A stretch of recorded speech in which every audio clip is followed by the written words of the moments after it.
Assalamualaikum warahmatullahi wabarakatuh.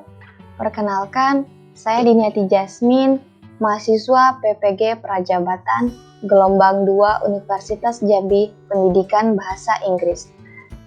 Pada kesempatan kali ini, saya akan mempresentasikan hasil observasi atau profiling peserta didik di SMP Negeri 25 Kota Jambi.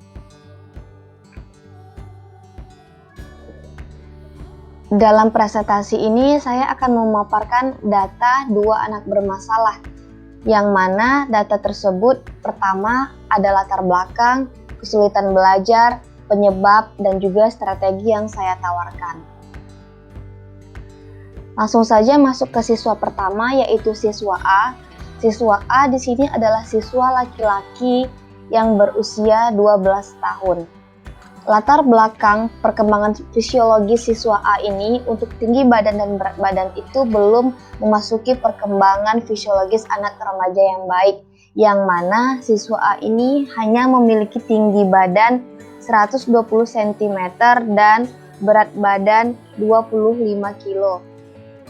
Itu merupakan perkembangan yang belum stabil atau signifikan bagi remaja laki-laki, yang mana idealnya bagi remaja laki-laki itu berat badan sudah mencapai 30 kg dan tinggi badan sudah mencapai 135 cm. Untuk kematangan seksual, siswa A belum mengalami mimpi basah sebagai tanda kematangan seksual bagi siswa laki-laki. Karena belum mengalami mimpi basah, maka dari itu siswa A juga belum memiliki perubahan fisik secara signifikan, baik dari tubuhnya jakun atau perubahan suara dan ataupun dada yang membidang. Lalu untuk etnik dan kultural, itu siswa A berasal dari Jambi. Orang tua siswa A pun memang domisili di Jambi dan memang aslinya orang Jambi. Jadi untuk bahasa sehari-hari pun siswa A cenderung menggunakan bahasa Jambi untuk berinteraksi baik dengan guru maupun dengan siswa sebaya atau teman sebaya. Lalu untuk perkembangan psikologis, pada perkembangan kognitif ini siswa A belum siswa A kurang baik dalam perkembangan kognitifnya. Hal ini dikarenakan siswa A merupakan siswa yang pasif dalam pembelajaran. Lalu untuk emosi, dalam proses pembelajaran siswa A ini cukup pandai untuk menjaga emosinya.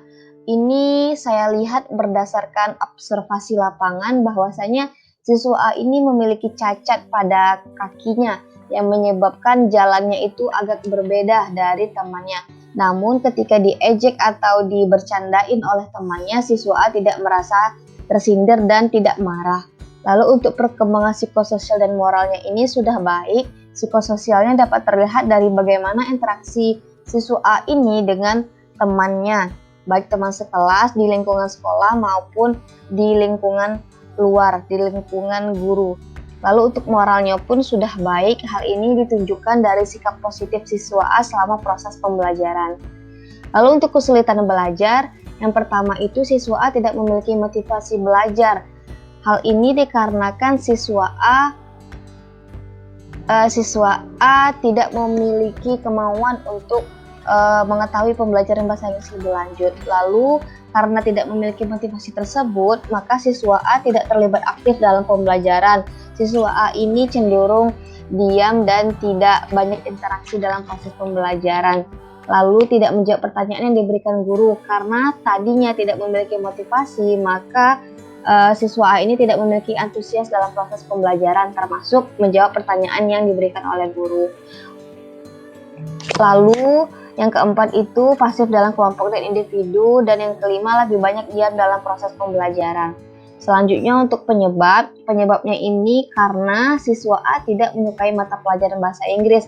Oleh karena itu siswa A tidak menonjolkan dirinya saat proses pembelajaran. Namun fakta di lapangan saya temukan bahwasanya siswa A ini memiliki potensi dalam proses pembelajaran bahasa Inggris. Hal ini saya lihat waktu diskusi kelompok, siswa A dapat diandalkan dalam proses diskusi tersebut. Namun karena tidak menyukai pembelajaran bahasa Inggris, Makanya siswa A tidak menonjolkan dirinya dan terkesan introvert person. Nah, strategi yang saya berikan di sini adalah motivasi. Pertama, saya memberikan motivasi ekstrinsik kepada siswa A untuk semangat dalam belajar. Lalu untuk teori ini saya menerapkan teori belajar konstruktivisme, yang mana teori ini untuk mengembangkan siswa itu menjadi aktif learning atau menjadi seorang pelajar yang aktif dengan mengikut sertakan siswa di dalam proses pembelajaran.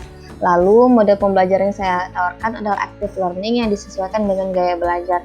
Gaya belajar siswa A ini adalah visual, jadi saya merencanakan model pembelajaran yang berbasis visual, baik berupa media cetak yang saya print out ataupun saya perlihatkan video agar siswa A lebih antusias dalam belajar. Lanjut yang kedua itu data siswa B. Yang pertama, latar belakangnya perkembangan fisiologis, tinggi badan dan berat badan sama seperti siswa A, belum memiliki perkembangan fisiologis yang cukup baik. Karena siswa B ini termasuk siswa yang kecil menurut saya, berat badannya hanya 20 kilo. Untuk kematangan seksual belum mengalami mimpi basah, dan karena itu belum memiliki perubahan fisik secara signifikan. Untuk etnik dan kultural itu asli Jambi sama seperti siswa A tadi. Dan untuk perkembangan psikologis ini, untuk kognitifnya siswa B masih sangat rendah. Hal ini juga saya bincangkan sebelumnya bersama guru pamung saya, bahwasanya siswa B ini memang kurang tertarik dalam pembelajaran bahasa Inggris, sehingga untuk perkembangan kognitifnya itu juga kurang. Namun untuk emosi, psikososial, dan moral ini sudah cukup baik. Hal ini tampak dalam kerja kelompok. Siswa B ini santai, lalu dalam psikososialnya interaksinya baik, dan moral ini dia saling menghargai sesama teman dan menunjukkan sikap yang baik hingga akhir proses pembelajaran kepada guru. Nah, kesulitan belajar yang dialami oleh siswa B ini, yang pertama, tidak memiliki motivasi belajar. Motivasi belajar intrinsik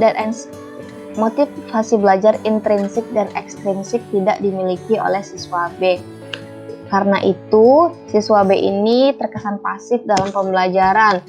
Terus, hal yang melatar belakangi kenapa dia itu pasif dalam pembelajaran adalah siswa B ini suka mengantuk sehingga tidak fokus dalam pembelajaran, dan siswa B ini juga bercerita kepada saya bahwasanya dia sering tertidur di saat proses pembelajaran.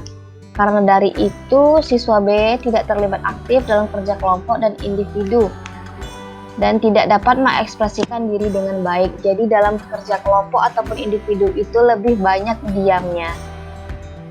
Lalu untuk penyebab, di sini saya temukan beberapa penyebab, yaitu tiga. Yang pertama itu siswa B tidak menyukai pembelajaran bahasa Inggris sama seperti siswa A tadi.